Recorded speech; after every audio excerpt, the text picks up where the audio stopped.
ప్రార్థన చేసుకొచ్చండి. ప్రార్థన.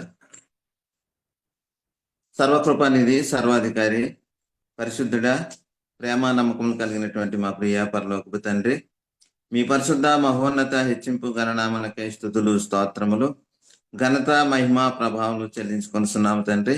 ఇదిగో దేవ, ఈ యొక్క ఆదివారం దినమున మీ సన్నిధిలో కూడుకొని మరొకసారి మీ యొక్క దైవ గ్రంథమును జ్ఞాపకం చేసుకున్న దైవ గ్రంథములో ఉన్నటువంటి మీ జీవపు మాటలను మేము జ్ఞాపకం చేసుకునడానికి ప్రయత్నపడుచుండగా మా ప్రయత్నంలో మీరు సఫలపరచమని అడుగుతున్నాం దేవా.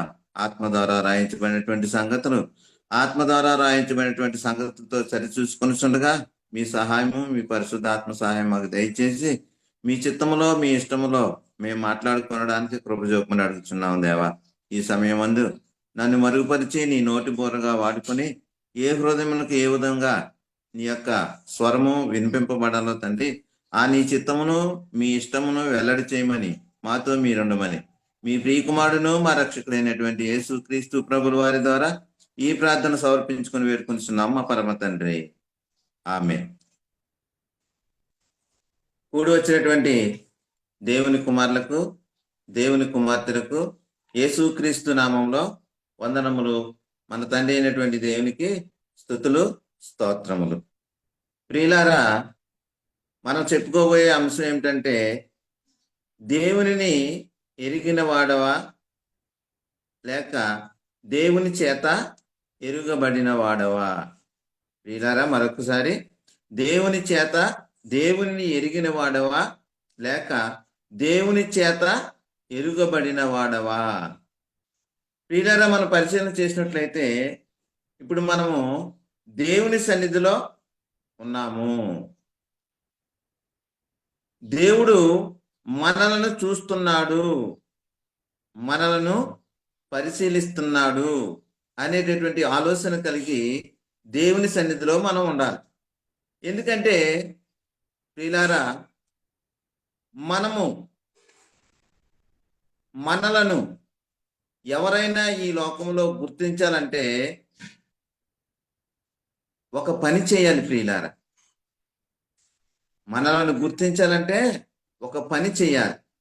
ఆ పనిలో మనము చూపించేటటువంటి ఆ నేర్పరితనాన్ని గుర్తించేవారిగా ఉండాలంటే మనము లోకంలో ఒక ప్రత్యేకమైనటువంటి పని జరిగించాలి. అయితే ప్రియులారా, మనము లోకము తెలిసిన వారిగా ఉన్నామా లేకపోతే మనలను లోకము ఎరిగిన వారిగా ఉన్నామా అని పరిశీలన చేసుకుంటే, మరి లోకము మనల్ని ఎరగాలంటే మనము గుర్తింపబడాలి. గుర్తించడానికి ఒక పని చేయాలి.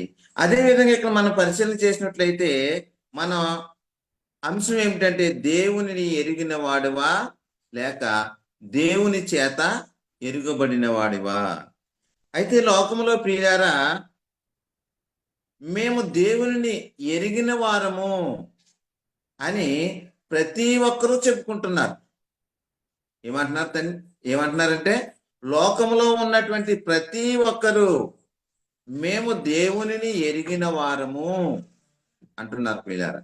మరి దేవుని ఎరిగిన వారిగా ఉంటే మనకి ఏమైనా ప్రయోజనం ఉందా అంటే, మరి దేవునిని ఎరిగిన వారిగా ఉంటే ప్రయోజనం లేదు. కానీ ప్రియులారా, దేవుని చేత ఎరుగబడినటువంటి వారిగా మనం ఉన్నట్లయితే మనకే మేలు కలుగుతుంది, మనకు కృప కలుగుతుంది, మనకు దేవుని యొక్క అనుగ్రహము పొందుకునేటటువంటి వారిగా మనము ఉంటాం ప్రియులారా. మరి మనలను మనం పరిశీలన చేసుకున్నట్లయితే, నాకు దేవుడు తెలుసు అనువారు నేను దేవునికి తెలుసు అనేటటువంటి వారుగా ఉన్నామా? మరి నన్ను నేను దేవునికి తెలియబడేటటువంటి వాడుగా నేను ఉండాలి అనేటటువంటి ప్రయత్నం మనము చేయాలి ప్రియులారా. అంతేకాకుండా దెయ్యాలకి కూడా తెలుసంట దేవుడు. ఎవరికి తెలుసంట? దెయ్యాలకి కూడా తెలుసంట. మనమైతే దేవుని తెలుసు అనుకుంటున్నాం, కానీ దెయ్యాలైతే ఏం చేస్తున్నాయంట? ఆయనను నమ్మి వణుకుతున్నాయంట. దెయ్యాలు ఏం చేస్తున్నాయంట? ఆయనను నమ్ముతున్నాయంట, ఆయన గురించి వణుకుతున్నాయంట పిల్లారా. మరి మనమైతే ఏం చేస్తున్నామంటే దేవుడు నాకు తెలుసు అనుకుంటున్నాం, కానీ దేవునికి భయపడే వారిగా మనం ఎంత మాత్రమో లేనటువంటి వారుగా ఉన్నాం. మరి నేడు క్రైస్తవులు అనేటటువంటి వాడు ఎవరంటే దేవుని చేత ఎరుగబడినటువంటి వాడుగా ఉన్నాడా, లేకపోతే దేవునిని ఎరిగిన వాడుగా ఉన్నారా? ఎందుకు అంటే మరి దేవుని చేత ఎరగబడాలంటే దేవుని పనిని జరిగించాలి. మరి ఈ లోకంలో మనం ఆలోచన చేసినట్లయితే ఒక ఆఫీస్లో కానీ, ఒక సమాజంలో కానీ, ఒక ఇంటిలో కానీ వాడు గుర్తింపబడాలంటే ఏదో ఒక మూల కూర్చుంటే వాడు గుర్తింపబడతాడంటారా? గుర్తింపబడడు. ఆయన ఒక పని చేయాలి, వాళ్ళు గుర్తించేటటువంటి, వాళ్ళ ఆఫీస్లో వాళ్ళు గుర్తించేటటువంటి, లేకపోతే వాళ్ళ సమాజంలో వాడు గుర్తింపబడేటటువంటి ఒక పనిని జరిగించాలి ప్రియులారా. అలా జరిగించినట్లయితే వాడు ఆ సమాజంలో, లేకపోతే ఆ ఆఫీసులో, లేకపోతే ఆ కుటుంబంలో గుర్తింపబడేవాడిగా ఉంటాడు. మరి ఈ విధంగా దేవుని చేత మనం గుర్తింపబడాలంటే ఏమి చేయాలి అంటే, మరి ఈ లోకంలో అనేక మంది, ఎక్కువ మంది ఏం చేస్తున్నారంటే బాప్తిస్మం తీసుకుంటున్నారు. తర్వాత ఏమి చేయాలి తెలియక ఏం చేస్తున్నారంటే ఆదివారం క్రైస్తవులుగా ఉంటున్నారు కొంతమంది. కొంతమంది అయితే ఏం చేస్తున్నారు, పండగ క్రైస్తవులుగా ఉంటున్నారు. మరి ఈ విధంగా ఉండడం వల్ల మనకు ఏమైనా ప్రయోజనం ఉందా అంటే ఏమి ప్రయోజనము కనబడదు. కానీ ఇక్కడ క్రైస్తవుడు అనబడినటువంటి వాడు కొన్ని పనులు చేయాలి, కొన్ని పనులు జరిగించాలి. అవి ఏంటంటే, ఎవరైతే బాప్తిస్మం పొందుకొని యేసుక్రీస్తు నా రక్షకుడు, నా ప్రభువు, నా విమోచకుడు అని యేసుక్రీస్తు నామములో బాప్తిస్మం పొందుకున్నాడో వాడు 3 పనులు జరిగించాలి. ఏంటంటే అవి, ఎవరైతే బాప్తిస్మం పొందుకున్నాడో వాడు పాత జీవితము, పాత స్వభావము వదిలిపెట్టాలి ప్రియులారా. అవి మాత్రమే కాక నూతన జీవితాన్ని ప్రారంభించాలి. మరి రెండవదిగా మనం పరిశీలన చేసినట్లయితే మనసు మారి రూపాంతరం చెందాలి ప్రియులారా. మనసు మారి రూపాంతరం చెందాలి. అదేవిధంగా మనం పరిశీలన చేసినట్లయితే మూడవదిగా దేవుని కార్యాలు జరిగించాలి, దేవుని చిత్తాన్ని తెలుసుకోవాలి, దేవుని మాటలను ప్రకటించాలి. అదేవిధంగా దేవుని గ్రంథాన్ని చదవాలి. దేవుని గ్రంథము చదువుట అంటే దేవుడు మనతో మాట్లాడడం. మరి అంతేకాకుండా ప్రార్థన చేయాలి. ప్రార్థన అంటే ఏంటి? మనము దేవునితో మాట్లాడడం. ఇవి జరిగించాలి ప్రియులారా. ఇవి జరిగించినట్లయితే మనము ఏం చేయబడతామంటే దేవుని చేత ఎరుగబడినటువంటి వారిగా ఉంటాము.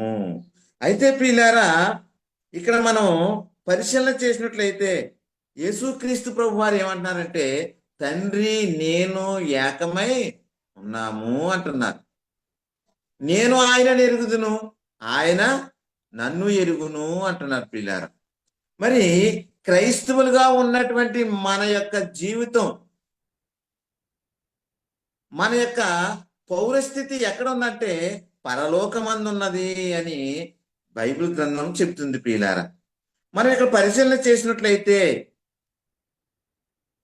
ఈ బాప్తిస్మం పొందుకున్న తర్వాత మన ఆలోచనలు, మన ప్రవర్తన, మన క్రియలు అన్నీ ఏం చేయబడాలంటే నూతన పరచబడాలి అని వాక్యం చెబుతుంది ప్రియులారా. అయితే ఇక్కడ మనం పరిశీలన చేసినట్లయితే అపోస్తులైనటువంటి పౌలు గారు గలతీలకు రాసినటువంటి పత్రిక 4వ అధ్యాయము 7 నుండి 9 వచనాలు మనం పరిశీలన చేసినట్లయితే, కాబట్టి నీవిక దాసుడువు కావు, కుమారుడువైతే దేవుని ద్వారా వారసుడవు అని చెప్పి 8వ వచనంలో చూసినట్లయితే, ఆ కాలమందైతే మీరు దేవుని ఎరుగని వారై నిజమునకు దేవుళ్ళు కాని వారికి దాసులై ఉంటిరి గాని అంటున్నారు. ఆ కాలమందు, ఏ కాలమందు? రక్షణ పొందుకొనడానికి ముందు కాలమందు పాత స్వభావము, పూర్వపు స్థితి కలిగి ఉన్నటువంటి కాలమందు ఎలా ఉన్నారట?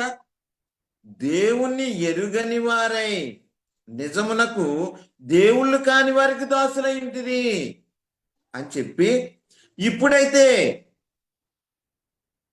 యేసుక్రీస్తు నామములో బాప్తిసం పొందుకున్న తర్వాత ఇప్పుడైతే మీరు దేవునిని ఎరిగిన వారును,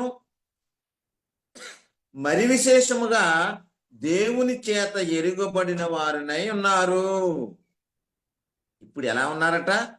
దేవునిని ఎరిగిన వారును, మరి విశేషముగా దేవుని చేత ఎరుగబడిన వారుగా ఉన్నారు. గనుక మనం ఏం చేయాలట? బలహీనమైనవి, నిష్ప్రయోజనమైనవినైనా మూల పాఠముల తట్టు మరలా తిరగనేలా మునిపటి వలె మరలా వాటికి దాసులై ఉండగోరనేలా అని చెప్తున్నారు పిల్లలు.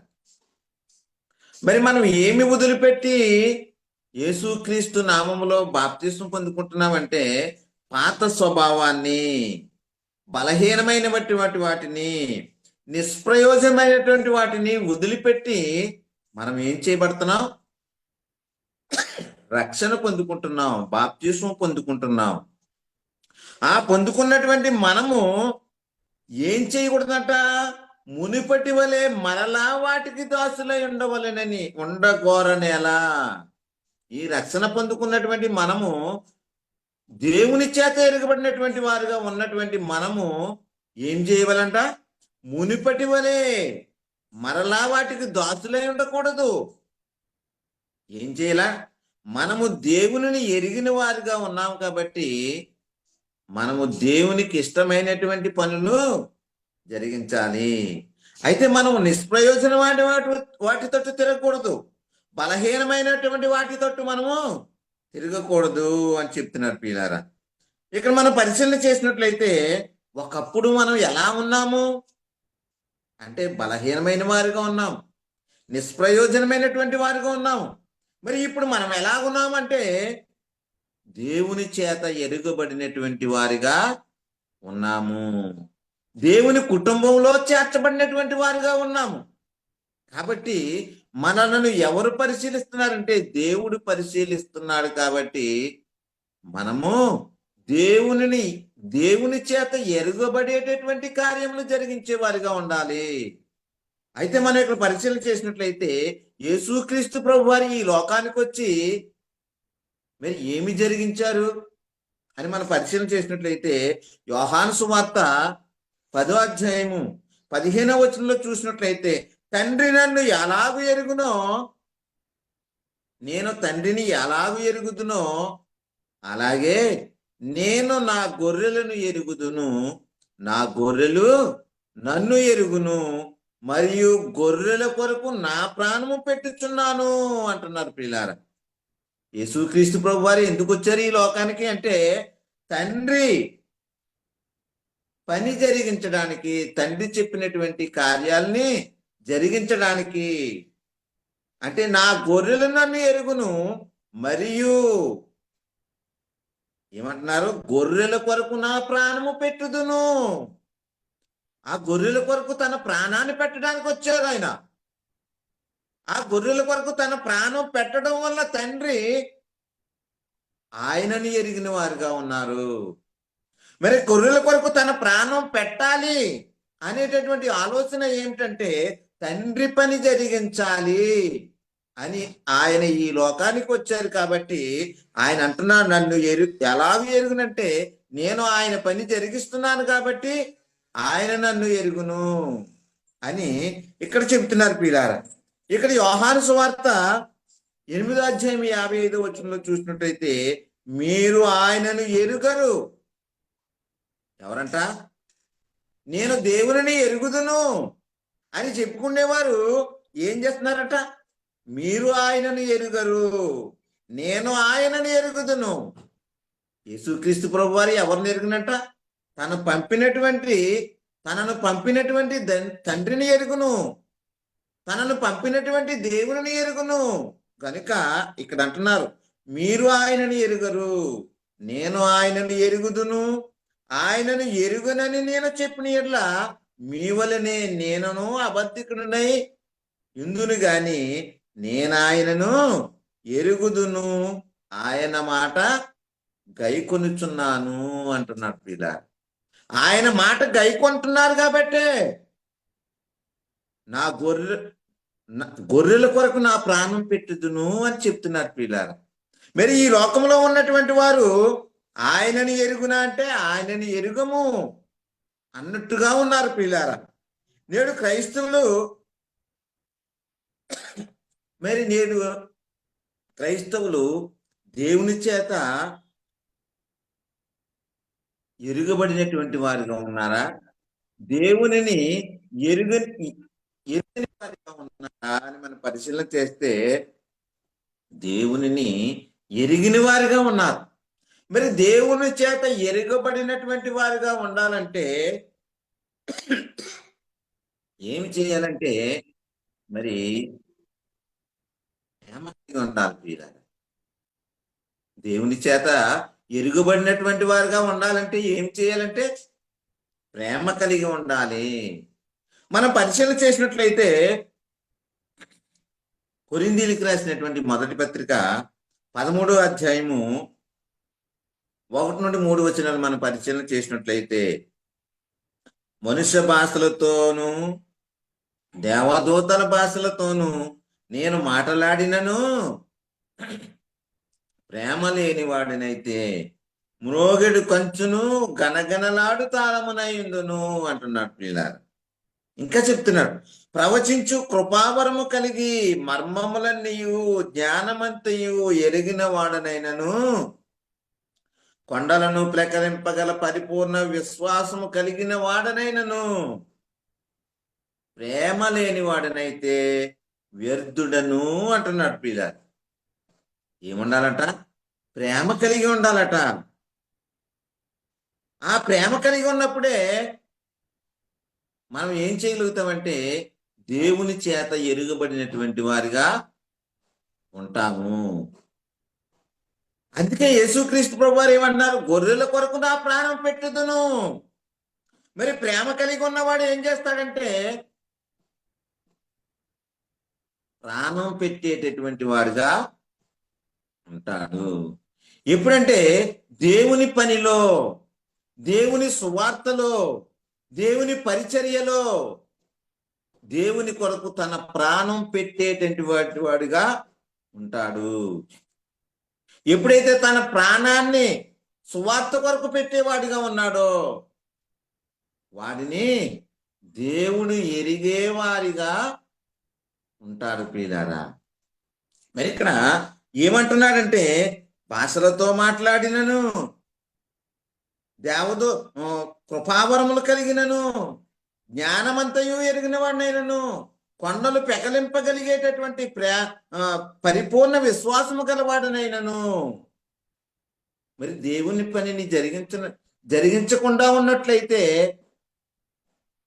మరి అది నిష్ప్రయోజనము. అది దేవుని చేత గుర్తింపబడుతుందంటే దేవుని చేత ఎంత మాత్రము గుర్తింపబడదు అంటున్నాడు. ఇంకా మనం పరిశీలన చూసినట్లయితే ఇక్కడ బీదల కొరకు నా ఆస్తి అంతయు ఇచ్చినను, కాల్చబడుటకు నా శరీరమును అప్పగించినను ప్రేమ లేని వాడనైతే నాకు ప్రయోజనమేమియో లేదు అంటున్నారు పిల్లారు. ఇక్కడ దేవుని చిత్తాన్ని గుర్తించాలి, తండ్రి చిత్తాన్ని అనుసరించాలి, తండ్రి మాటలను గైకొనాలి. మరి ఇక్కడ మనం పరిశీలన చేసినట్టయితే తండ్రి ఒక ఆయన్ని ఈ లోకానికి పంపారని, ఆయన యేసుక్రీస్తు, ఆయన తన సొంత కుమారుడు. ఆయనను గుర్తించాలి, తెలుసుకోవాలి, ఆయన క్రీస్తు అని ఎరగాలి. మరి ఈ ప్రస్తుత కాలంలో మరి యేసుక్రీస్తుని ఎలా ఎరుగుతున్నారు? తండ్రే యేసుక్రీస్తుగా వచ్చారంటున్నారు. తండ్రి కుమారుడు కలిస్తేనే దేవుడు అంటున్నారు. మరి అలాగా ప్రియులారా? కాదు, తండ్రి తన కుమారుని ఈ లోకానికి పంపాడని, తండ్రి తన కుమారుని ఈ లోకానికి తన పని నిమిత్తము పంపాడని మనము ఎరగాలి.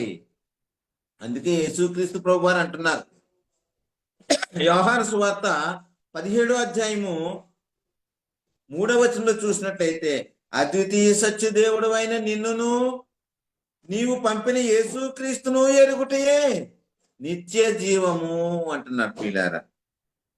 మరి మనం నిత్య జీవం ఎప్పుడు పొందుకుంటాం అంటే, తండ్రి అయినటువంటి దేవుడు ఉన్నాడని, ఆయనను పంపినటువంటి దేవుడు ఉన్నాడని, ఆ పంపబడినటువంటి ఆయన యేసుక్రీస్తు అని మనము ఎరగాలి. ఆ విధంగా ఎరిగినట్లయితే అది ఏమవుతుందంట? నిత్య జీవము. తండ్రిని తండ్రిగాను కుమారుని కుమారునిగాను ఎరగడమే నిత్య జీవము అని యేసుక్రీస్తు ప్రభు వారు చెప్తున్నారు ప్రియులారా. మరి ఎవడు క్రీస్తుకు విరోధి, ఎవడు అబద్ధికుడు అని మనం పరిశీలన చేసినట్లయితే, యోహాను రాసినటువంటి మొదటి సువార్త మొదటి పత్రిక 2వ అధ్యాయము 22-23 వచనాలు చూసినట్లయితే, యేసు క్రీస్తు కాడని చెప్పువాడు తప్ప ఎవడు అబద్ధికుడు అంటున్నాడు. ఎవడంట అబద్ధికుడు ఈ లోకంలోని? యేసు క్రీస్తు కాడని చెప్పువాడు. మరి తండ్రిని కుమారుని ఒప్పుకొనని వీడే క్రీస్తు విరోధి.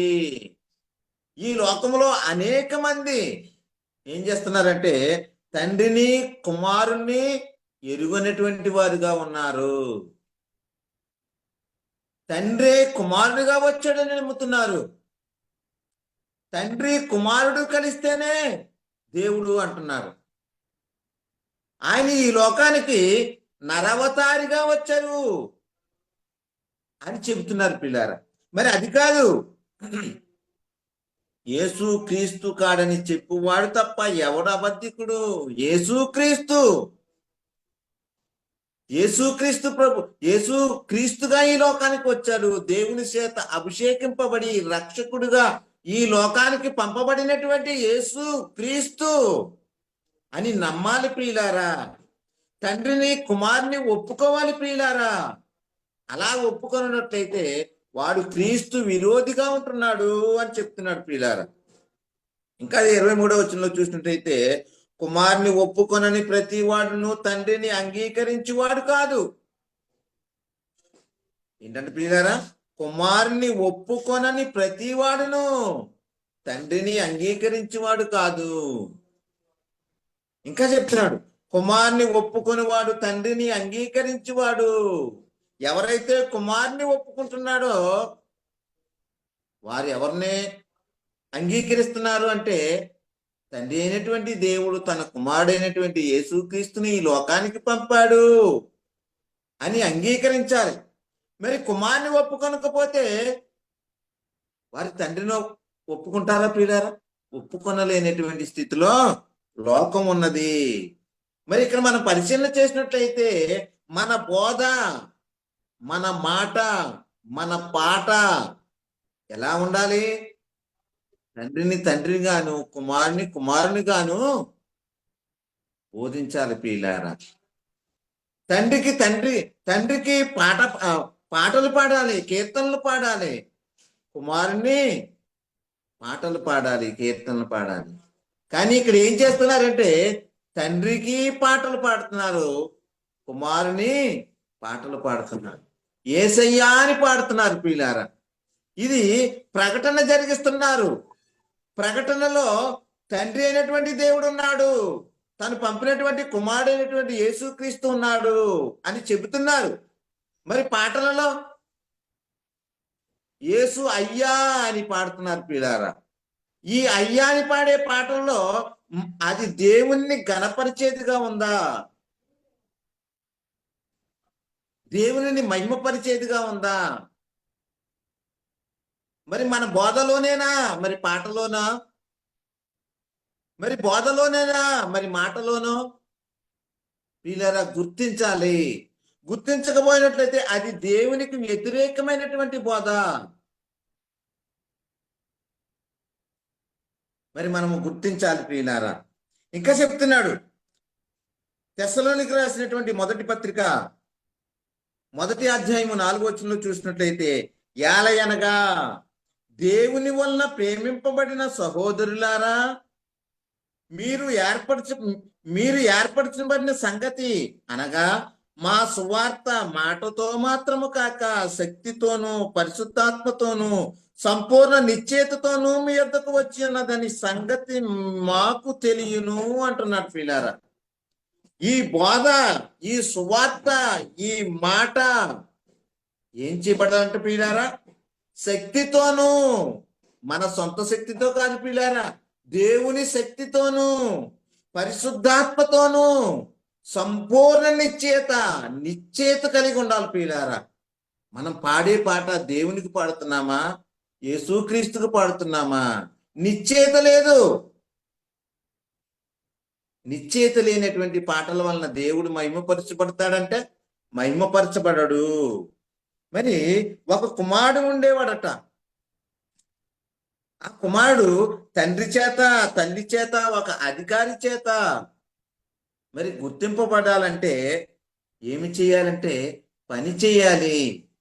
మరి అలాగే దేవుని చేత గుర్తింపబడాలంటే ఏమి చేయాలి అంటే పని చేయాలి. బోధ అనేది ఎలా ఉండాలంటే తండ్రిని గాను, కుమారుని గాను గుర్తించేదిగా ఉండాలి ప్రియులారా. మరి కపటమైనదిగా ఉండకూడదు, మోసయుక్తమైనదిగా ఉండకూడదు అని పౌలు గారు చెప్తున్నారు ప్రియులారా.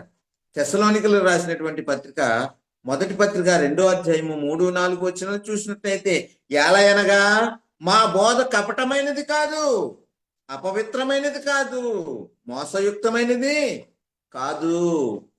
ఇక్కడ మనం పరిశీలన చేసినట్లయితే మనుషులను మెప్పించాలని,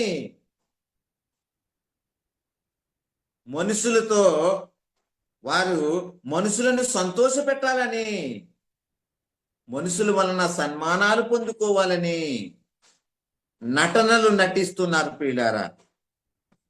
ఏంటంటే బోధ కపటమైనటువంటి బోధ బోధిస్తున్నారు,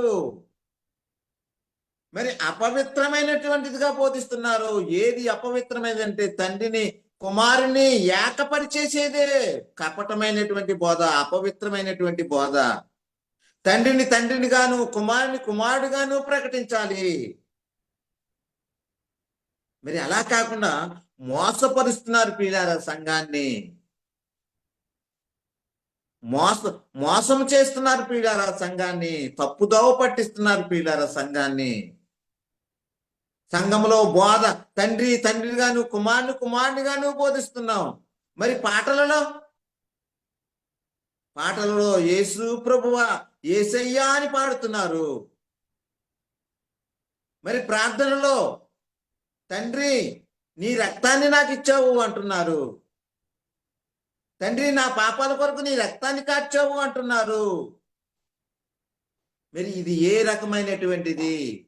దేవుడు గుర్తించేటటువంటిదా? దేవుని చేత గుర్తింపబడనటువంటి వారుగా ఉన్నారా? గుర్తెరగాలి ప్రియులారా. ఇక్కడ మనం పరిశీలన చేసినట్లయితే 4వ వచనములో, సువార్తను మాకు అప్పగించుటకు యోగ్యులమని దేవుని వలన ఎంచబడిన వారమై మనుషులను సంతోషపెట్టి వారము కాక మన హృదయములను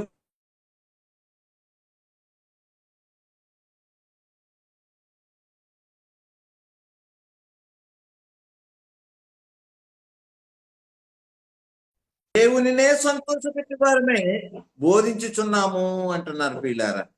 మరి ఈ లోకంలో జరుగుతున్నటువంటి బోధ అంటే మనుషులను సంతోషపెట్టే వారిగా ఉంటున్నారు. మరి హృదయాలను ఏం చేస్తున్నారు ప్రియులారా? దేవునికి దూరపరిచేటటువంటి వారుగా ఉన్నారు.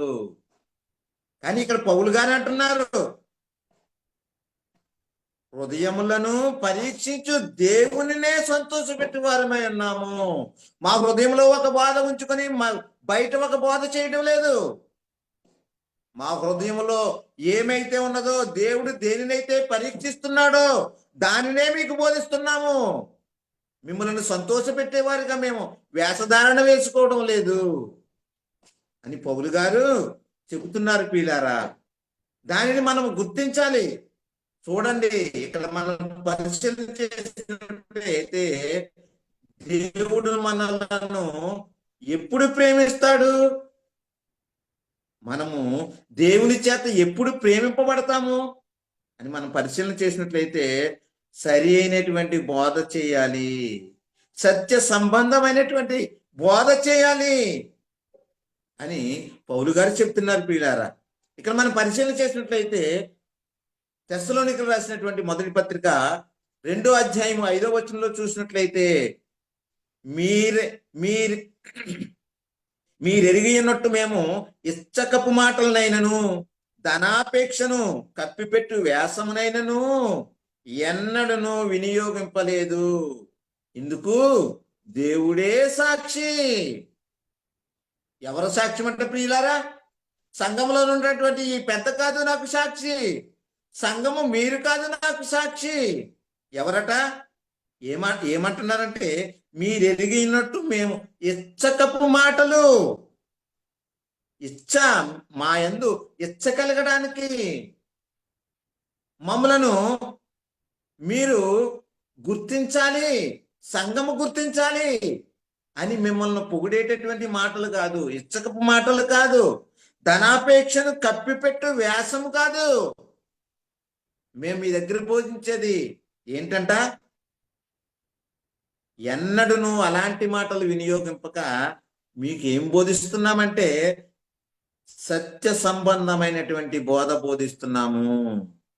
ఈ సత్య సంబంధమైనటువంటి బోధకు మేము బోధిస్తున్నాము అని చెప్పడానికి ఎవరు సాక్షి అంటే దేవుడే సాక్షి.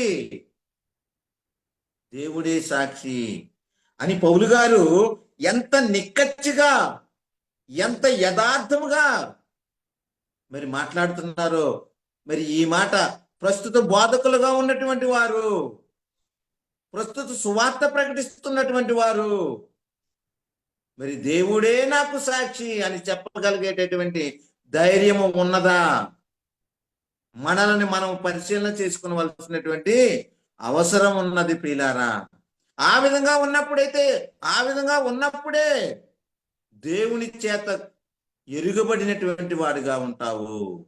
మరి మనుషులను సంతోషపెట్టేవారుగా, ఇష్టపు మాట్లాడేవారుగా, ధనాపేక్షను కప్పిపెట్టేవారుగా ఉన్నట్లయితే నీవు దేవునిని ఎరిగిన వాడిగానే ఉంటావు, కానీ దేవుని చేత ఎరుగబడినటువంటి వాడిగా ఉండలేవు అని పౌలు గారు చెప్తున్నారు ప్రియులారా. ఇక్కడ మనం పరిశీలన చేసినట్లయితే అదే అధ్యాయము తెస్సలోనికీయులకు రాసినటువంటి మొదటి పత్రిక 2వ అధ్యాయము 6, 7, 8 వచనాలు చూసినట్లయితే అక్కడ మనకు కనబడుతుంది ప్రియులారా.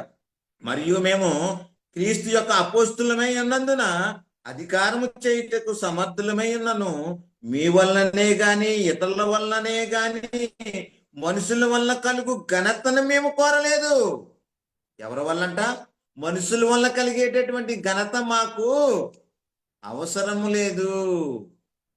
ఆ ఘనత ఎప్పటి వరకునే? ఈ లోకములో శారీరకంగా జీవించినంత కాలమే. మరి అది కోరుకోవడం లేదు. దేవుడే నాకు సాక్షి నా బోధకు, నా సత్య సువార్తకు అని పౌలు గారు చెప్తున్నారు ప్రియులారా.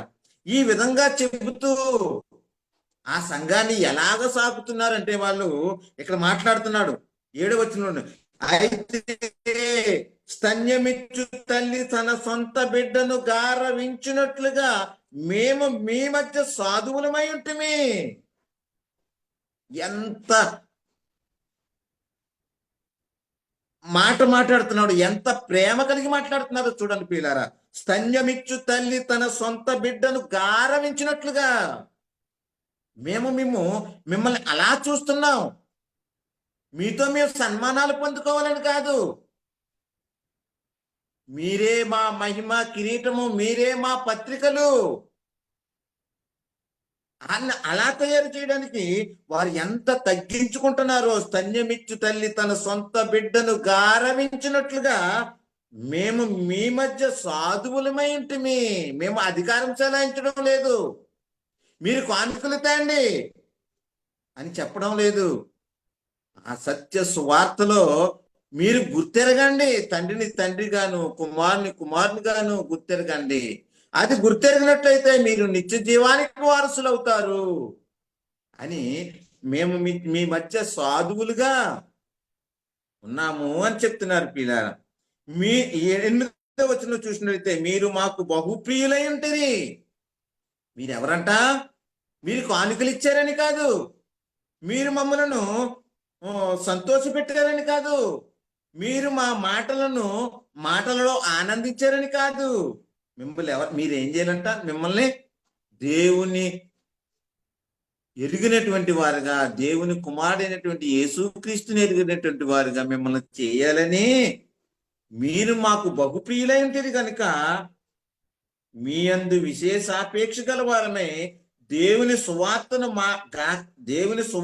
మాత్రము కాక మా ప్రాణములను కూడా మీకిచ్చుటకు సిద్ధపడుచున్నాము అంటున్నారు పిల్లారా. ఈ సువార్త విషయంలో ఏం చేస్తున్నారట? దేవుని సువార్తను మాత్రమే కాదు, మా ప్రాణాలను కూడా మీకు ఇచ్చుటకు సిద్ధపడి ఉన్నాము అంటున్నారు పిల్లారా. ఎందుకంటే దేవుడు పంపినటువంటి తన కుమారుడైనటువంటి యేసుక్రీస్తు ఏం మాట్లాడారు ఇక్కడ? గొర్రెలు నన్ను ఎరుగును, మరియు గొర్రెల కొరకు నా ప్రాణము పెట్టుచున్నాను అన్నటువంటి దేవుని కుమారుని యొక్క మాటలు వారి హృదయాల్లో ఉంచుకున్నారు. కాబట్టి యేసుక్రీస్తు అడుగు జాడలలో నడిచేవారిగా ఉన్నారు. కాబట్టి ఇక్కడ ఏమంటున్నారంటే మీ యందు విశేషాపేక్ష గల వారమై దేవుని సువార్తను మాత్రము కాక మా ప్రాణములను కూడా మీకు ఇచ్చుటకు సిద్ధపడి ఉన్నాము అంటున్నారు పిల్లారా. తన ప్రాణాన్ని ఇవ్వడానికి సిద్ధపడినటువంటి బోధకుడు ఎవరైనా ఉన్నారా ఈ లోకంలో? ఆ విధంగా చేసినట్లయితే దేవుని చేత ఎరుగబడినటువంటి వారిగా ఉంటాము ప్రియులారా. మరి మనుషులను సంతోషపెట్టేవారిగా కాదు, ధనాపేక్షను కప్పిపెట్టేవారిగా కాదు. దేవుడే నాకు సాక్షి అని చెప్పినటువంటి పౌలు గారిగా మనము ఉన్నట్లయితే దేవుని చేత ఎరుగబడినటువంటి వారిగా ఉంటాము ప్రియులారా. మనం ఇక్కడ పరిశీలన చేసినట్లయితే ఎలాంటి పరిస్థితుల్లో వాళ్ళు బోధిస్తున్నారో దేవుని చేత ఎరుగబడినటువంటి వారిగా వారు ఉన్నారు. మరి ఇక్కడ మనం పరిశీలన చేసినట్లయితే మనం సంఘంలో బాప్తిస్మం పొందుకొని యేసుక్రీస్తు నా ప్రభువుని నా రక్షకుడిని అంగీకరించి ఆదివారము పండగలకు వెళ్ళి ఏదో మూలలో కూర్చుని గడిపేసి వచ్చేద్దాని అనుకుంటే దేవుని చేత ఎరుగబడినటువంటి వారిగా ఉంటామా? మరి దేవుని కార్యాలలో, దేవుని పనులలో, బోధలో, పరిచర్యలో, సువార్తలో పాల్గొన్నట్లయితే దేవుని చేత ఎరుగబడినటువంటి వారుగా ఉంటామా? మనము గుర్తెరగాలి ప్రియులారా.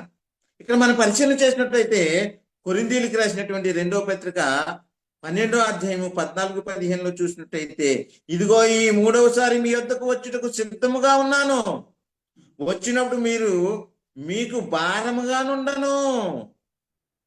మీకు భారంగా ఉండాలని మీ దగ్గరికి రావడం లేదు. ఇంకా చెప్తున్నాడు, మీ సొత్తును కాదు మిమ్మునే కోరుకొనిచున్నాను. మీరు ఇచ్చేటటువంటి కానుకలు కాదు, మీరు కలిగి ఉన్నటువంటి ధనము కాదు, మీరు కలిగి ఉన్నటువంటి సంపద కాదు, మీ సొత్తుని కాదు నేను కోరుకునేది, మిమ్మునే కోరుకుంటున్నాను.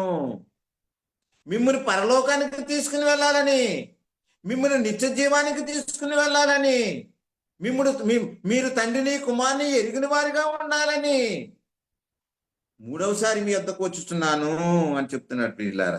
ఇక్కడ అంటున్నాడు, పిల్లలు తండ్రి కొరకు కాదు, తండ్రులే పిల్లల కొరకు ఆస్తిని కూర్చతగినది కదా అంటున్నారు పిల్లారా. మీరు మాకు ఏదో ఇవ్వాలని కాదు, మేము మీకు తండ్రులుగా ఉన్నాము, సువార్తలో మిమ్మల్ని మేము కన్నాము కనుక మిమ్మల్ని ఎక్కడికి తీసుకుని వెళ్ళాలి? నిత్య జీవానికి తీసుకుని వెళ్ళాలి. కాబట్టి మేము దేన్ని సమకూరుస్తున్నాం మీ కొరకంటే పరలోకపు ఆస్తిని. నిత్యము ఉండేటటువంటి ఆ నిత్య జీవాన్ని మీకు సమకూర్చాలని మేము మీ యొద్దకు వస్తున్నాము అని చెప్తున్నారు ప్రియులారా. ఇక్కడ చెప్తున్నాడు, కాబట్టి నాకు కలిగిన యావత్తు మీ ఆత్మల కొరకు బహు సంతోషముగా వ్యయపరుచుచున్నాను. ఏ కొరకు? మీ శరీరాల కొరకు కాదు. ఎవరికంట? మీ ఆత్మల కొరకు. ఎలాగంట? తిట్టుకుంటూ తుమ్ముకుంటున్నా కాదు పిల్లారా. ఇక్కడ అంటున్నాడు, బహు సంతోషముగా వ్యయపరుచుచున్నాము. నన్ను నేను వ్యయపరుచుకొందును. నన్ను నేనే మీ కొరకు అమ్మబడేటటువంటి వాడుగా ఉన్నాను. నా కొరకు క్రీస్తు అమ్మబడ్డాడు. కాబట్టి నేను మీ కొరకు వ్యయపరుచుకుంటున్నాను. నేను మిమ్మల్ని ఎంతగా ప్రేమించుచున్నానో అంటున్నారు పిల్లారా. మరి ఈ లోకంలో సంఘాన్ని ప్రేమించేటటువంటి వారు ఉన్నారా? సంఘాన్ని హింసించేటటువంటి వారు ఉన్నారా? మరి సంఘాన్ని హింసిస్తే దేవుడు ఎరుగుతాడా? సంఘాన్ని ప్రేమిస్తే దేవుని చేత ఎరుగబడినటువంటి వారుగా ఉంటామా? మరి పౌలు గారు చెప్తున్నారు పిల్లారా, మీ కొరకు వ్యయపరుచుకొందును. సంఘము కొరకు వ్యయపరుచుకునేవాడు ఎవరైనా ఉన్నారా? సంఘము కొరకు తన్ను తాను వ్యయపరుచుకునేటటువంటి వారు ఈ లోకంలో ఎవరైనా ఉన్నారా పిల్లారా? ఆ మొదటి శతాబ్దంలో యేసు క్రీస్తు చేత పంపబడినటువంటి అపోస్తులు సంఘము కొరకు తనను తాను వ్యయపరుచుకున్నారు. సంఘము కొరకు తన ప్రాణాన్ని పెడతాను అని చెప్తున్నారు. మరి తన శిష్యులు లోకము కొరకు యేసుక్రీస్తు తన ప్రాణాన్ని పెట్టినట్లుగా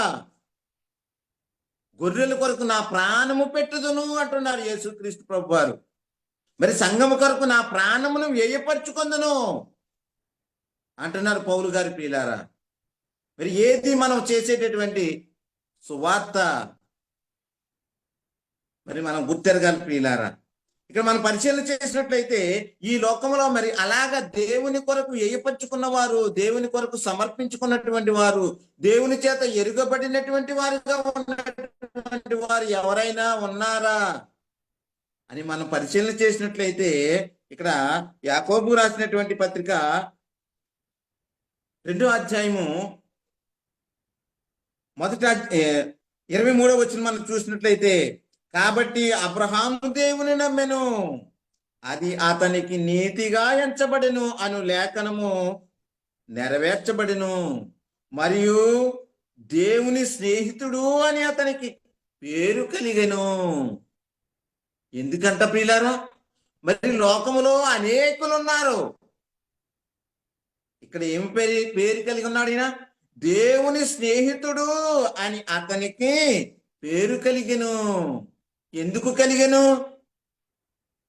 అంటే దేవుని పనిని, దేవుని చిత్తాన్ని, దేవుని ఇష్టాన్ని జరిగించాడు. కాబట్టి అబ్రహాము ఆ పేరు కలిగి ఉన్నాడు ప్రియులారా.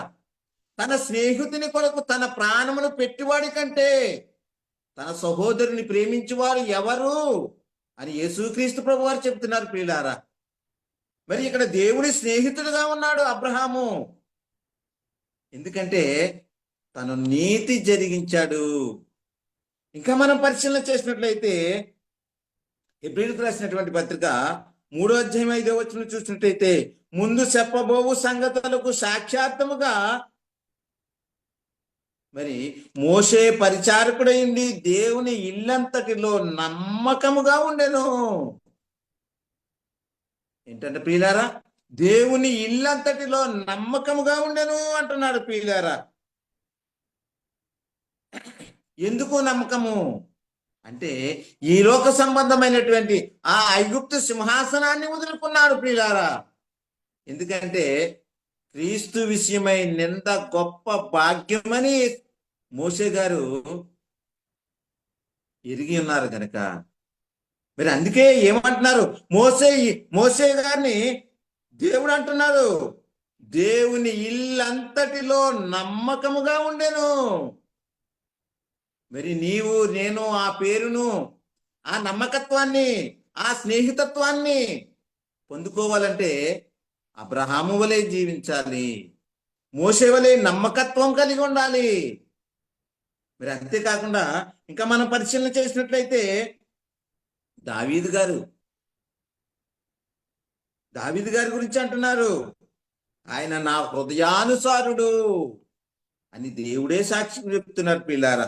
అపోస్తుల కార్యము 13వ అధ్యాయము 1-2 వచ్చిన 22వ వచనం చూసినట్లయితే ఇక్కడ చెప్పబడిన తర్వాత అతనిని తొలగించి దావీదును వారికి రాజుగా ఏర్పరచెను.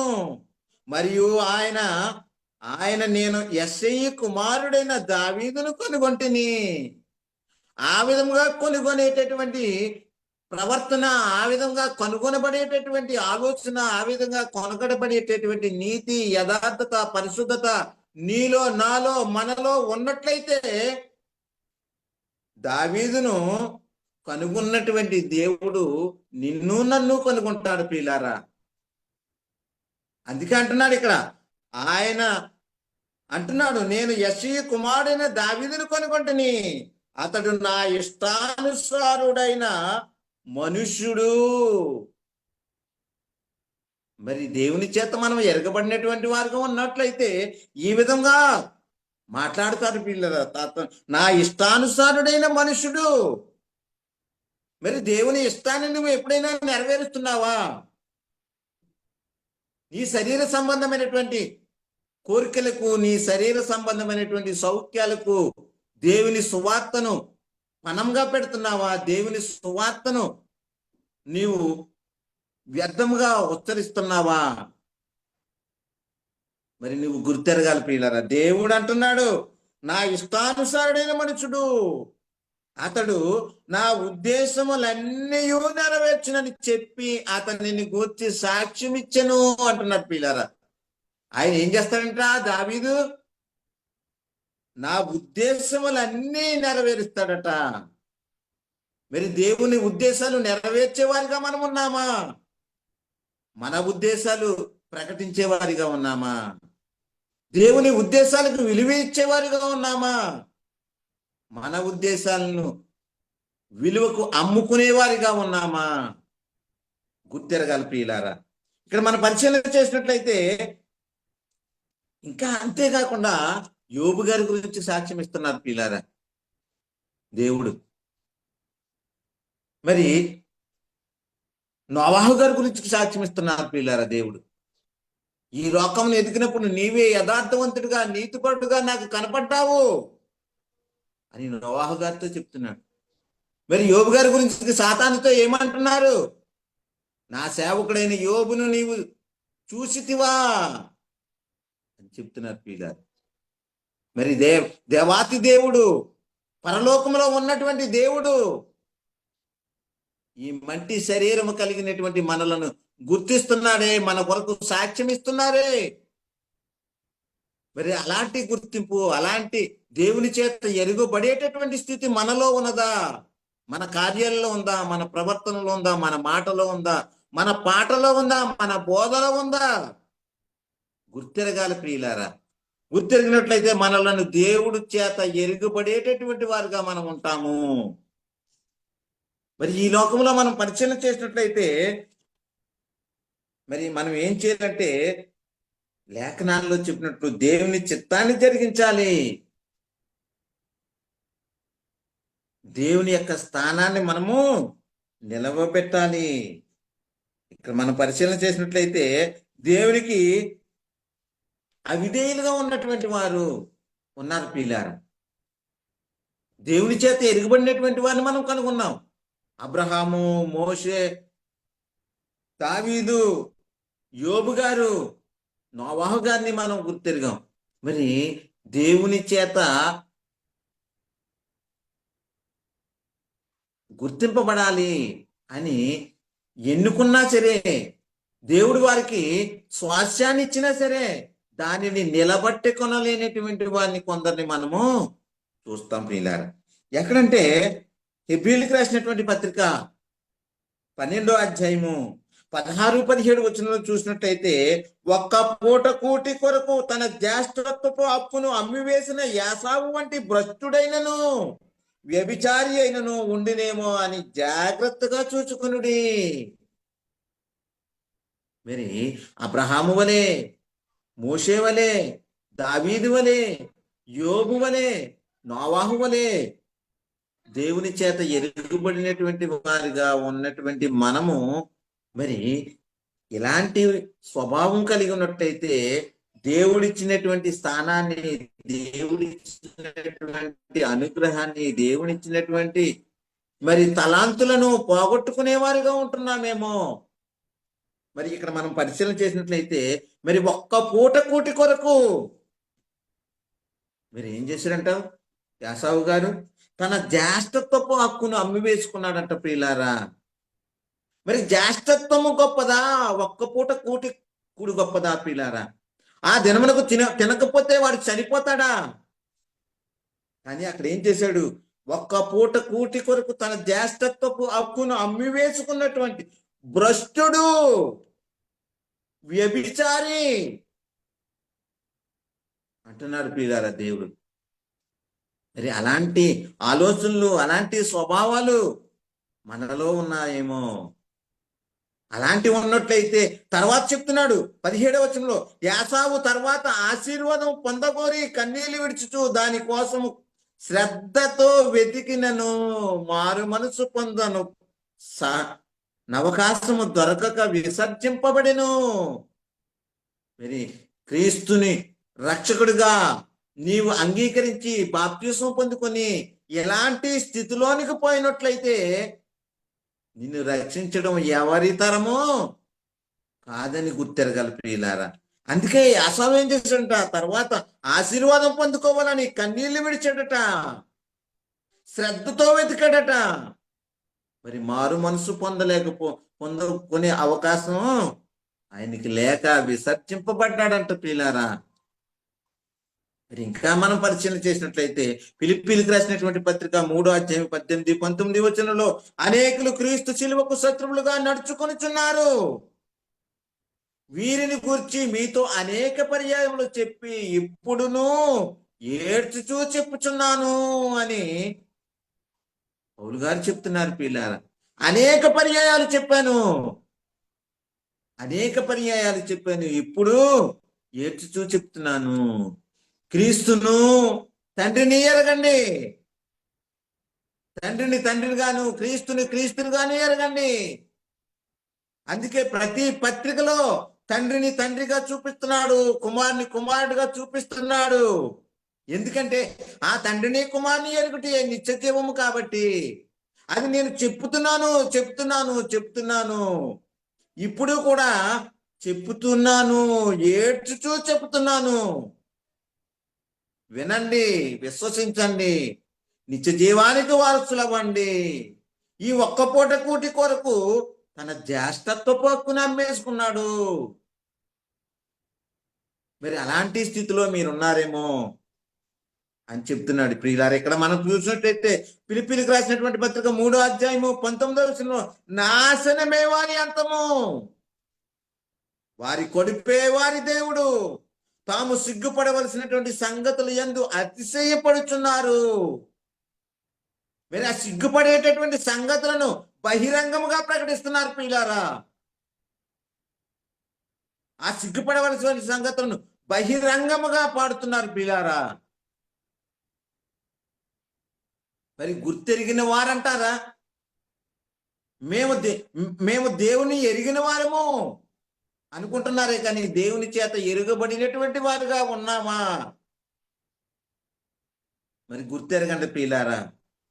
మరి వారి కడుపు కాదు, వారి ఆత్మల రక్షణ కొరకు. పౌలు గారు అంటున్నాను, మీ ఆత్మల రక్షణ కొరకు నన్ను నేను వ్యయపరుచుకున్నాను అంటున్నాడు. అందుకే ఇక్కడ అన్నాడు, వారి నాశనమే వారి అంతము, వారి కడుపే వారి దేవుడు. వారి కడుపు కొరకే బోధలు చేస్తున్నారు, వారి కడుపు కొరకే సువార్త ప్రకటిస్తున్నారు, వారి కడుపు కొరకే పాటలు పాడుతున్నారు. మరి అదా ప్రియులారా? అది కాదు. పడవలసినటువంటి విషయాల్లో అతిశయపడుతున్నారు ప్రియులారా. యేసయ్యా అని పాటలు పాడి సన్మానాలు పొందుకుంటున్నారు ప్రియులారా. తండ్రి అయినటువంటి దేవుడే యేసుక్రీస్తుగా ఈ లోకానికి వచ్చాడు అని ప్రకటించి సన్మానాలు పొందుకుంటున్నారు ప్రియులారా. ఇదా అతిశయింపవలసినటువంటిది? తండ్రిని తండ్రిగాను, కుమారుని కుమారునిగాను ప్రకటింపండి. అది గుర్తించండి ప్రియులారా. అది గుర్తించినట్లయితే దేవుని చేత ఎరుగబడినటువంటి వారిగా ఉంటాము. అబ్రహాము ఏ విధంగా అయితే మరి నా స్నేహితుడు అని దేవుడు సాక్ష్యం ఇచ్చాడు, మోషే గురించి నా ఇల్లంతటిలో నమ్మకమైన వాడు అని దేవుడు సాక్ష్యం ఇచ్చాడు, నా ఇష్టానుసారైనటువంటి మనుష్యుడు అని దావీదు గారి గురించి సాక్ష్యం ఇచ్చాడు. అటువంటి జీవితము మనం పొందుకోవాలంటే ఈ ఈ ఈ కడుపును, ఈ కడుపు సంబంధమైనటువంటి శరీర సంబంధమైనటువంటి ఆలోచనలను, క్రియలను విడిచిపెట్టాలి ప్రియులారా. ఇంకా చెప్తున్నాడు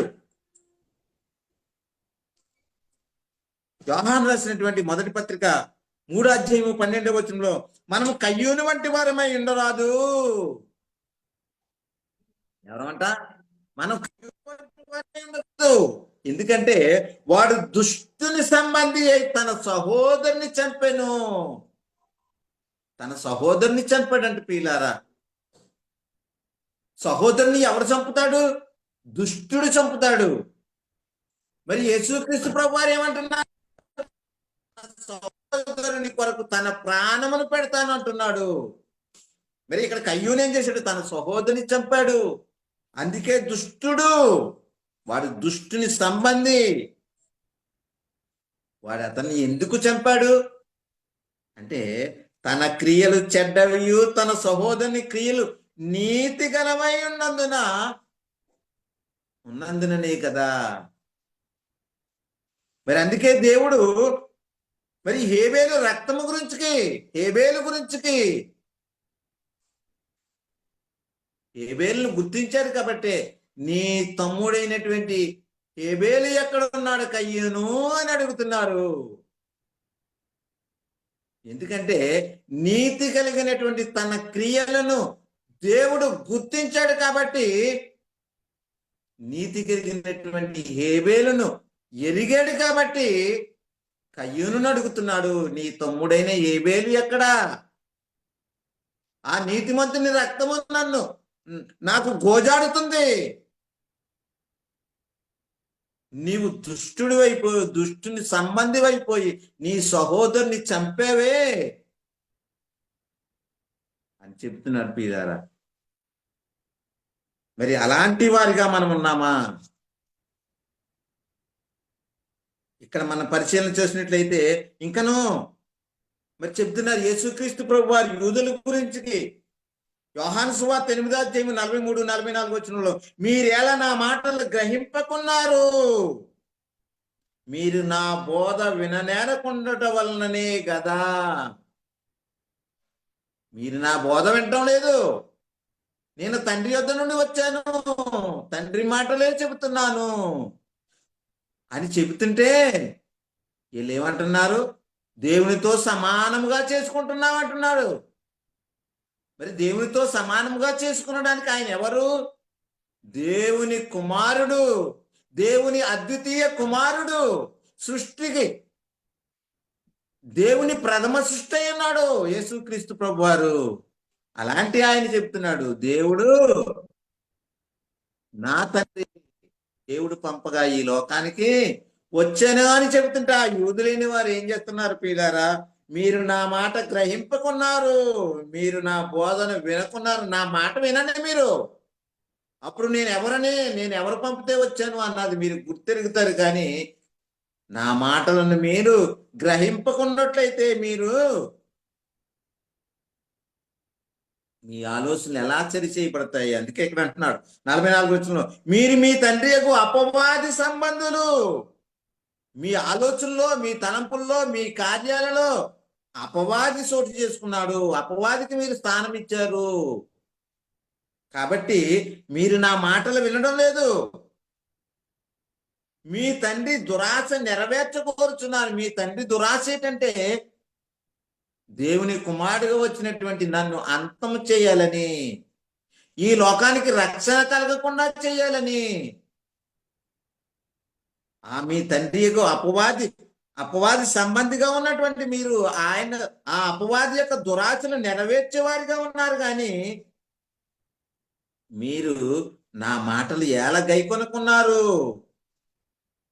ఎందుకు చెప్తున్నాడు ఇక్కడ? ఆది నుండి వాడు నరహంతకుడై ఉండి, ఆదిలోనే కయ్యూని చేత హేబేలును చంపించాడు. దుష్టుడైనటువంటి కయ్యూను నీతిమంతుడైనటువంటి హేబేలును చంపాడు. ఆది నుండి వాడు జరిగిస్తూ వస్తున్నాడు. వాడు నరహంతకుడు. వాడి మాటలే వింటున్నాడు, కానీ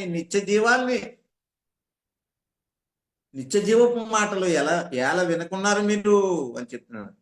కానీ వాని యందు సత్యమే లేదు. ఈ రోజుల్లో సత్యం చెప్తుంటే వారు దురద చెవులు గలవారే ఉన్నారు ప్రియులారా. దురద చెవులు కలవారే తనని పొగిడే వారి వైపు వెళ్తున్నారు ప్రియులారా. తనకి ఈ లోక సంబంధమైనటువంటి కోరికలు, ఈ లోక సంబంధమైనటువంటి ఆశలు చూపేవారి వైపే చూస్తున్నారు, కానీ దేవుని మాటలు విననేరకున్నారు ప్రియులారా.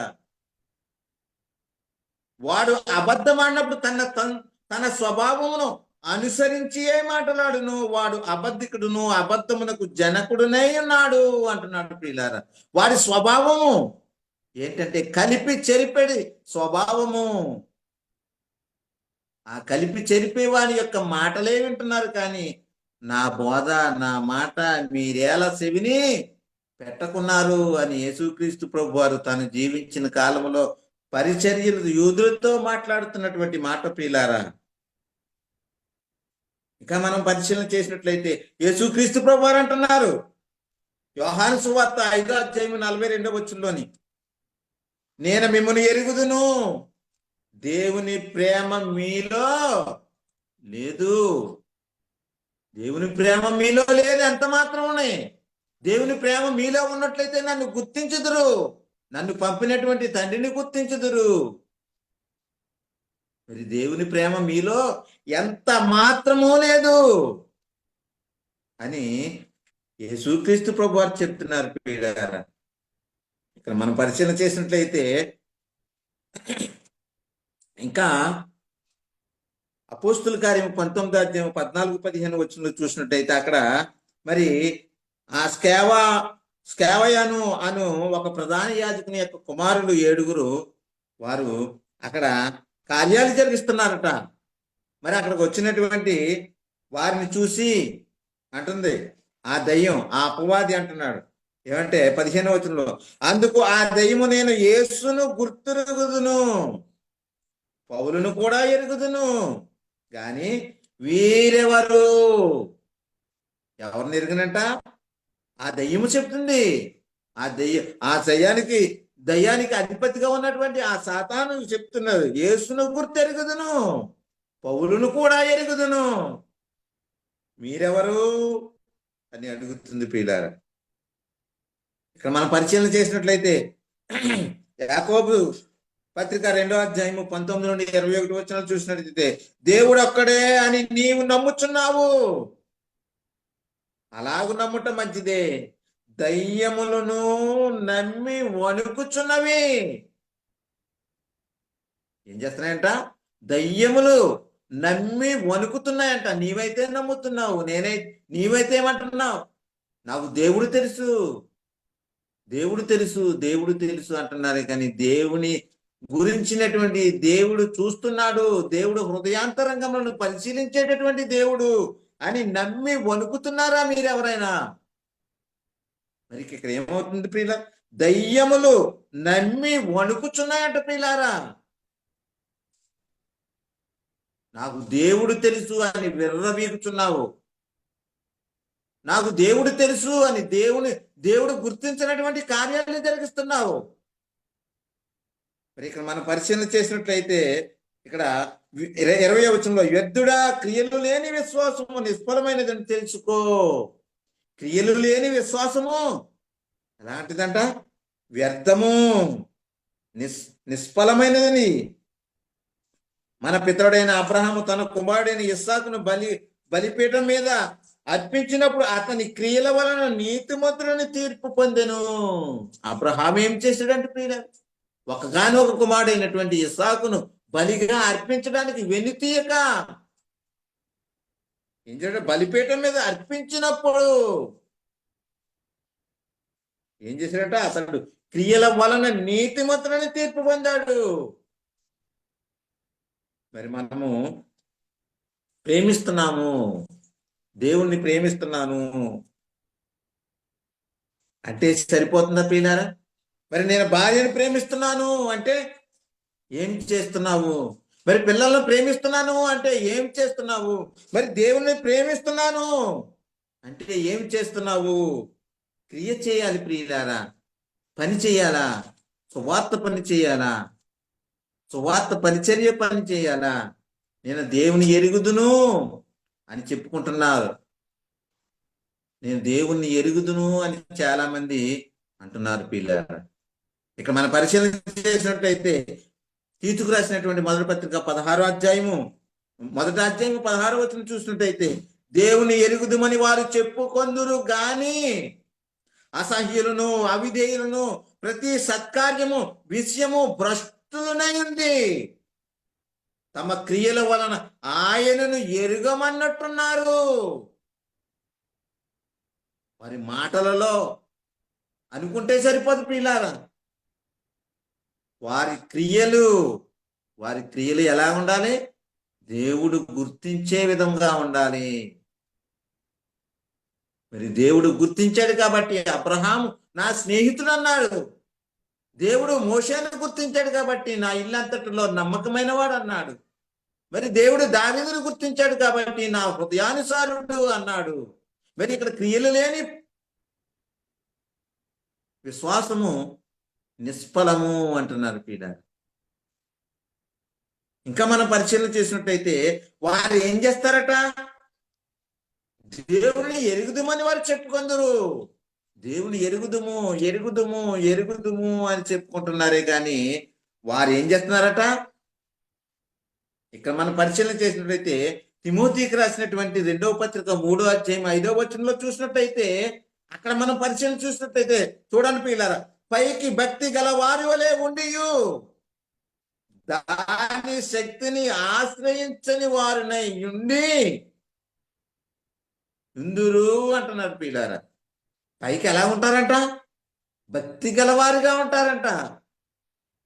కానీ దేవుడు సర్వశక్తి మంతుడు అని ఆ సర్వశక్తిని ఎవ్వరూ ఆశ్రయించినటువంటి వారుగా ఉంటారు అని చెప్తున్నారు పిల్లారు. దేవుడు కార్యము చేస్తాడు అనుకుంటారు కానీ ఆ శక్తిని ఆశ్రయించరు. మరి ఇక్కడ అదే ఉన్నారు, దేవుని ఎరుగుదుము అని వారు చెప్పుకుంటారు కానీ అసహ్యులుగా ఉంటారంట, దేవునికి అవిధేయులుగా ఉంటారట. మరి అలాంటి వారిగా ఉన్నట్లయితే దేవుడు గుర్తిస్తాడా? దేవుడు ఎరుగుతాడా? మరి నేను దేవుని ఎరుగుదును అని చెప్పుకుంటున్నావు కానీ దేవుని చేత ఎరుగబడేటటువంటి వాడుగా నీవు ఉన్నావా? మరి మనం గుర్తెరగలిపారా?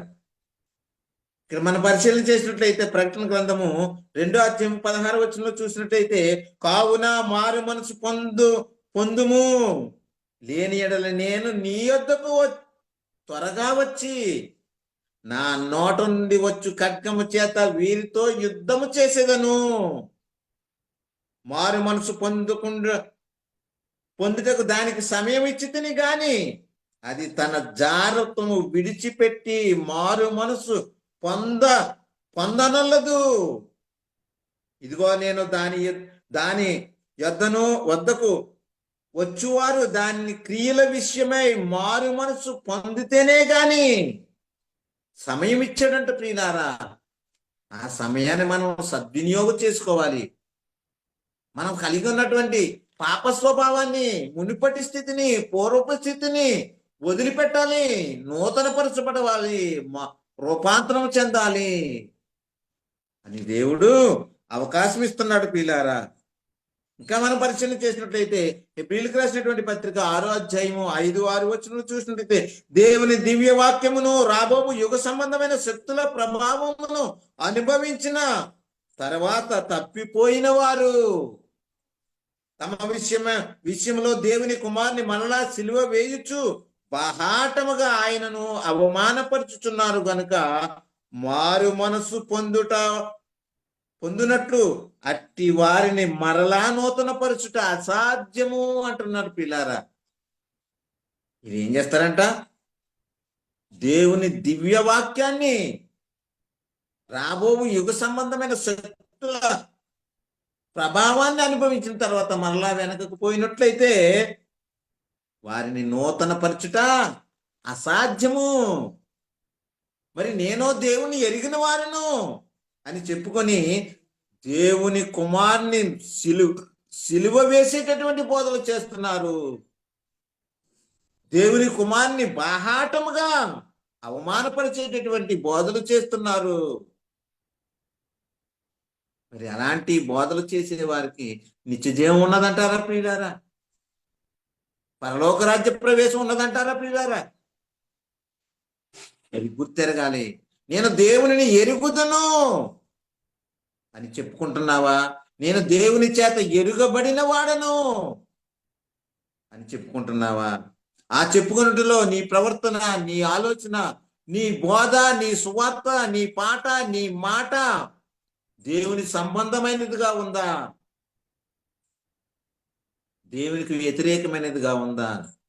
నిన్ను నీవు గుర్తించుకోవలసినటువంటి అవసరము ఎంతైనా ఉన్నది ప్రియులారా.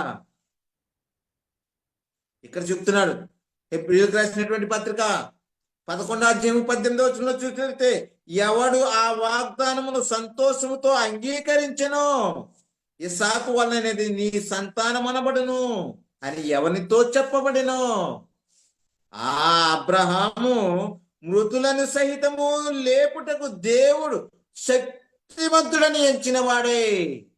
ఎవరినంట? మరి ఆ బలిపీఠం మీద ఇస్సాకుని బలి ఇవ్వడానికి సిద్ధపరిచినటువంటి ఆ అబ్రహాము ఏమనుకున్నాడంట తన మనసులో? ఆ అబ్రహాము ఏమనుకున్నాడట? మృతులను సహితము లేపుటకు దేవుడు శక్తిమంతుడు.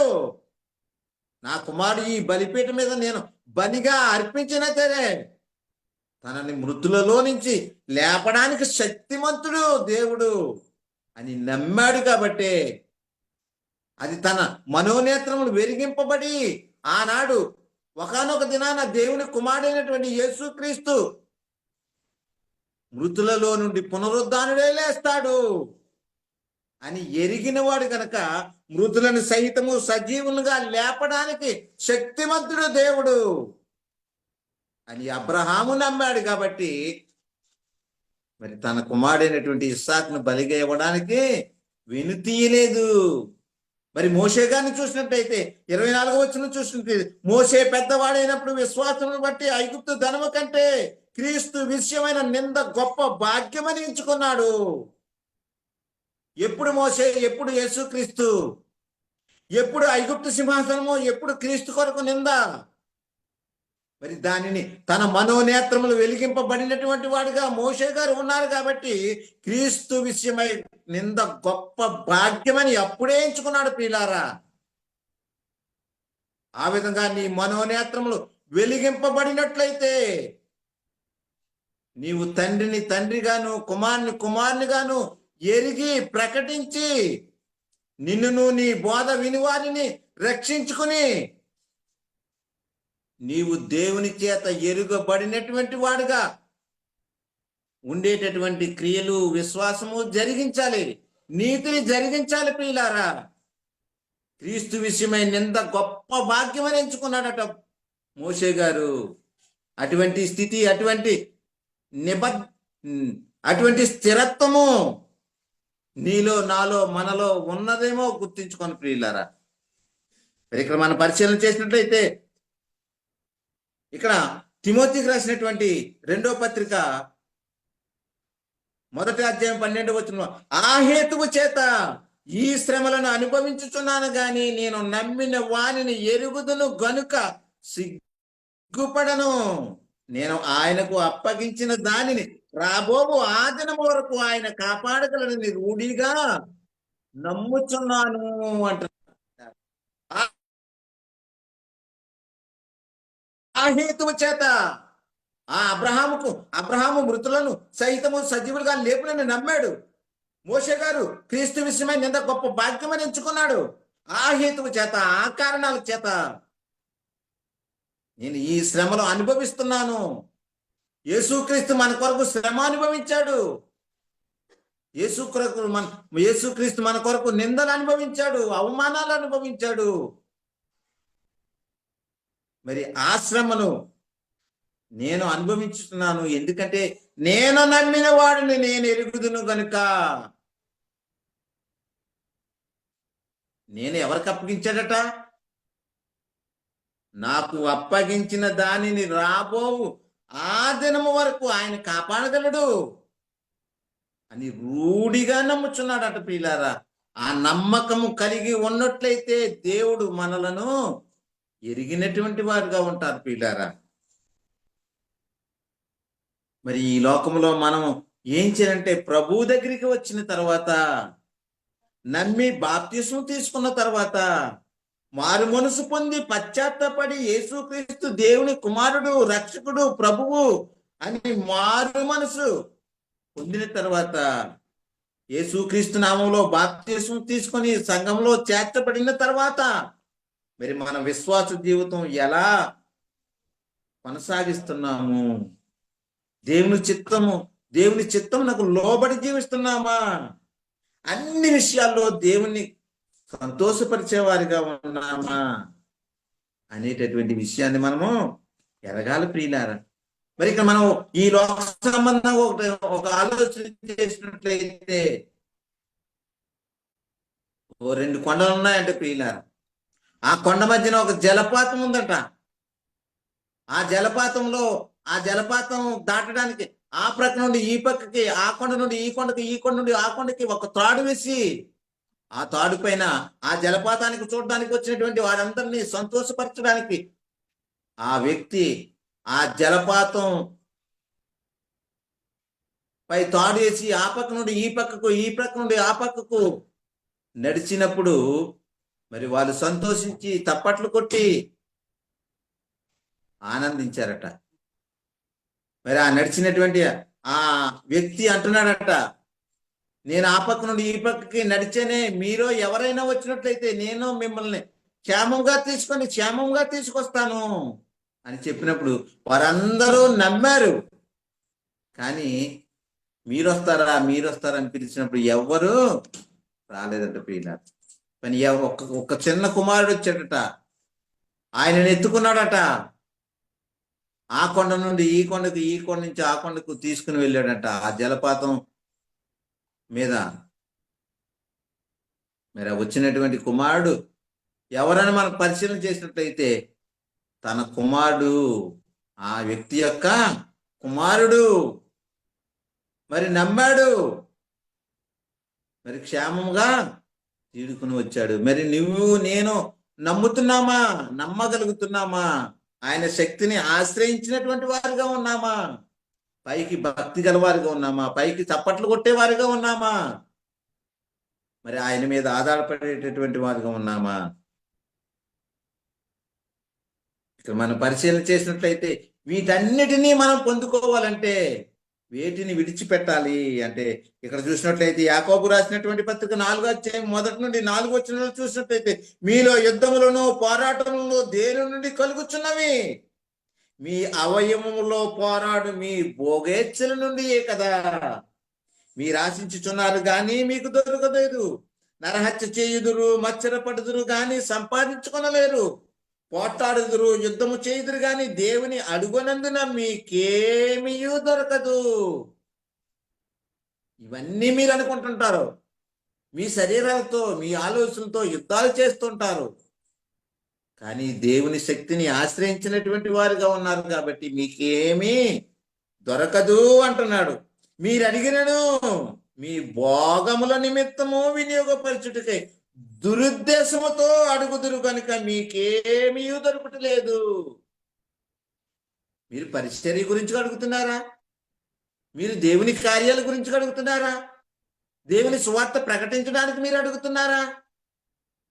లేదే. మీ భోగముల నిమిత్తమే కదా మీరు అడుగుతున్నారు. మరి హృదయాంతరంగంలో ఎరిగినటువంటి దేవుడు పౌలు గారు ఏమంటున్నాడు? దేవుడే నాకు సాక్షి అని ఇవి అడిగినట్లయితే మీకు దేవుడు చేస్తాడు. ఇది మీరు ఏమడుగుతున్నారు? దురుద్దేశముతో అడుగుతున్నారు గనక మీరు అడుగుదురు గాని మీకేమీ దొరకదు అని చెప్తున్నాడు ప్రియులారా. ఇంకా చెప్తున్నాడు, వ్యభిచారులారా, ఈ లోక స్నేహము దేవునితో వైరమని మీరు ఎరగరా. కాబట్టి ఎవడునో ఈ లోకముతో స్నేహము చేయగోరునో వాడు దేవునికి శత్రువగును. మరి ఎవడైనా ఈ లోకాన్ని, ఈ లోక సంబంధమైనటువంటి కోరికలను, ఈ లోక సంబంధమైనటువంటి స్నేహాన్ని కోరుకుంటున్నాడేమో, వాడు ఏమైపోతున్నాడు? దేవుని చేత ఎరుగబడినటువంటి వాడుగా కాదు, కానీ దేవునికి శత్రువు అయిపోయేటటువంటి ఆలోచనలు నీలో ఉన్నవేమో. గుర్తెరుగు ప్రియులారా, నేను దేవుని ఎరుగుదును అని నీవు దురుద్దేశంతో ఉన్నావేమో. నేను దేవుని ఎరుగుదును అని లోకాన్ని, లోక స్నేహాన్ని కోరుకుని శత్రువు అయిపోతున్నావేమో. నీవు దేవుని చేత ఎరుగబడాలంటే అబ్రహాము, మోషే, దావీదు గారు నడిచినటువంటి మార్గంలో నడవాలి. దేవుని సంతోషపరిచినటువంటి, దేవునికి తను తాను బలిగా, అర్పణగా అర్పించుకున్నటువంటి యేసుక్రీస్తు అడుగు జాడలలో నడవాలి. ఆ విధంగా నడిచినట్లయితే నీవు దేవుని చేత ఎరుగబడినటువంటి వాడిగా ఉంటావు. మరి ప్రియులారా, ఇప్పటి వరకు చెప్పబడినటువంటి ప్రతి మాట మరి ప్రతి ఒక్క హృదయంలో నీరు కట్టి ఫలింపగలిగేటటువంటి ధన్యత మన తండ్రి అయినటువంటి దేవుడు మనెల్లరికను దయచేయను గాక. సహోదరులందరికీ వందనములు. దేవునికి స్తోత్రం.